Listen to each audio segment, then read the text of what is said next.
Akulturasi adalah proses pencampuran dua kebudayaan yang saling bertemu dan berinteraksi dalam waktu yang lama tanpa menghilangkan budaya aslinya masing-masing. Akulturasi biasanya terjadi karena adanya kontak antar kelompok masyarakat yang memiliki latar belakang budaya yang berbeda. Akulturasi tidak terjadi begitu saja. Ada beberapa faktor yang menyebabkan akulturasi terjadi. Yang pertama adalah interaksi yang terjalin antara dua kelompok budaya, dan yang kedua adalah sikap terbuka masyarakat yang mau menerima budaya baru. Yang ketiga adalah perkembangan teknologi dan transportasi yang mempermudah hubungan antar daerah dan negara. Proses akulturasi biasanya terjadi secara perlahan dan tidak dipaksakan.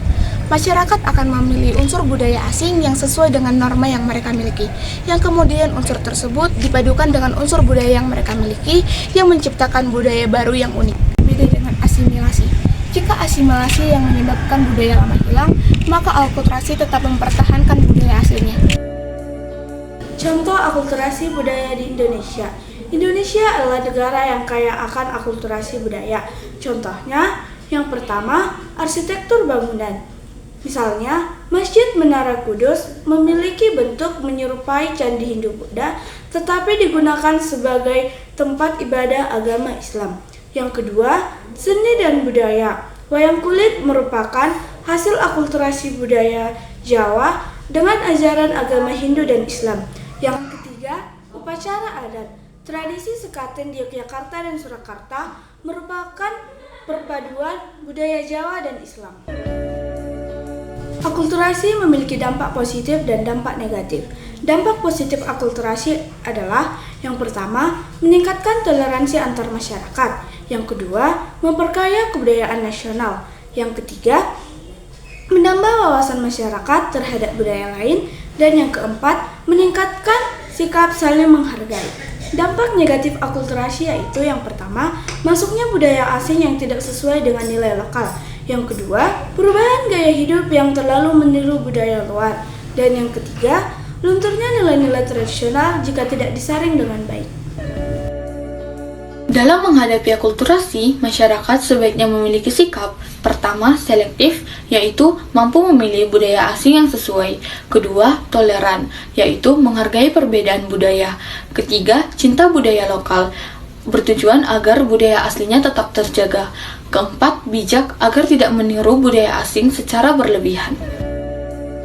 Jadi, akulturasi adalah proses sosial yang sangat sulit untuk kita hindari dalam kehidupan masyarakat. Dalam akulturasi, kita juga dapat mengembangkan kebudayaan kita tanpa harus kehilangan jati diri. Jadi, sebagai generasi muda bangsa Indonesia, kita harus mampu menyaring kebudayaan asing agar akulturasi dapat berdampak positif bagi bangsa dan negara yang kita cintai ini.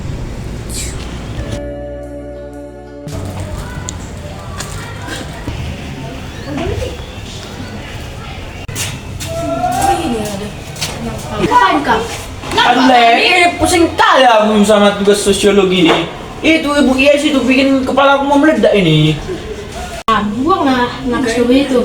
Sabar kau bilang, ini deadline-nya besok loh. Aku gak tahu apa-apa. Kamu santai kali. Kayak baru keterima cewek aja kau. Kami suka kali bercanda. Ngomong abang tadi aku udah baca tentang urat tutup di Karo, yang dimana kalau kita itu nggak kenal misalnya, aku harus cari warga kamu dulu biar tahu aku manggil kamu di apa di urat tutup Karo. Aduh, aku pun sama kayak gitu Le. Di radio tahu dulu. Kalau aku gak kenal sama marga orang, aku harus tanya dulu. Kayak gini, margamu apa Le? Biar aku tahu mau manggil dia apa. Kalau di kalian nanya marga itu terdengar sampai satu kantin.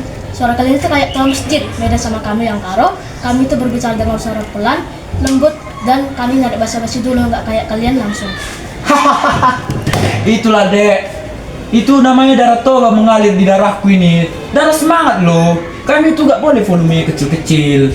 Tapi Le, walaupun suaraku keras-keras kayak gini, aku gak pernah tersinggung kalau kau bilang berisik. Itulah namanya ya Le, akulturasi itu. Yang kalau ada di interaksi sosiologi. Masa kritis? Gimana kalau kami nanti ke rumahku? Ah, boleh banget tuh Le. Tapi kita singgah dulu ya di rumah. Terus kita ambil pul-pul mamaku, kita bawa ke rumahmu. Oh, oke. Tadi Bu Yes juga bilang tentang buat video presentasi. Gimana kalau kita buat di rumahku saja? Biar mereka bisa tahu bahwa orang Karo dan orang Toba bisa duduk bersama tanpa harus menilai siapa yang paling hebat dan terbaik. Setuju banget aku, Le. Kita kan sama-sama Batak, ya kan? Nah, itulah tujuannya kita berkawan lama, Bon. Walaupun kita beda bahasa, beda cara penyebutan masing-masing, kita tetap satu tujuan. Nanti di video akhir presentasi, kamu nanti bilang Horas, aku nanti bilang Mojojoa. Horas! Mojojoa. Ayo, Bon.